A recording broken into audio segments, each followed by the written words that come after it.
My name's Paul, and I love stories. I love Bible stories, life stories, and stories about truth, about God's love for me and for you. And this is one of my favourites. It's an adventure story, and it's called Pilgrims Progress.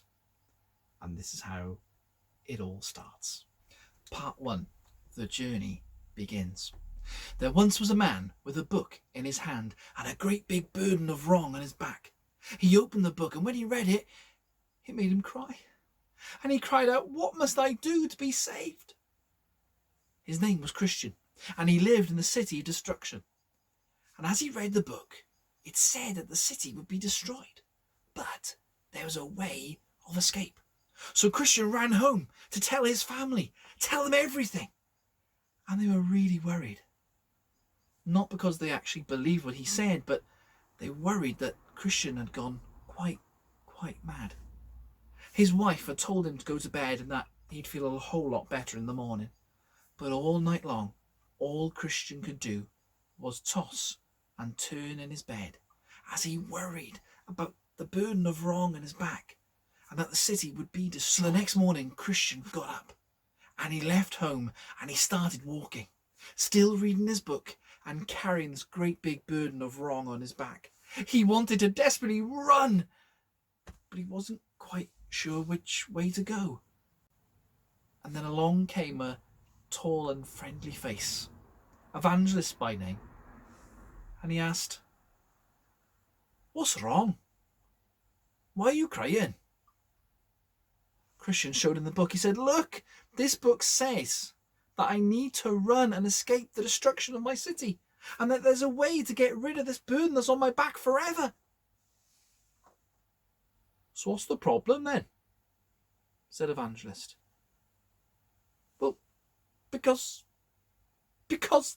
Christian continued, "I'm not quite sure which way is best." Evangelist smiled. "See that wooden gate?" "Not really," said Christian sadly.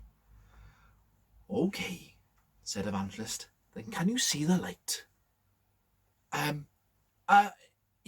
Yes, I think so."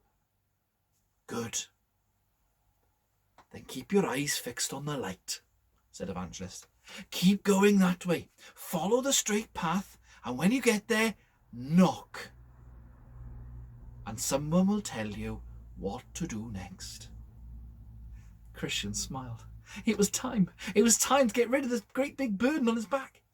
As long as he fixed his eyes on the light, followed the straight path, and when he got there, knock, and someone would tell him what to do next. Christian was determined. He was ready to go when... Well, I wonder what will happen to Christian along the way. The adventures he'll have. The people he'll meet. Well, you're going to have to wait another time to find out what happens next. But today, why not remember something important? Remember today to point someone else to Jesus. Tell a friend. Tell a family member. Tell them how Jesus is the only way and how Jesus can change their lives forever. Now that's all we've got time for today. But come and join me next time, won't you? Because my name is Paul, and I'll see you on the next adventure.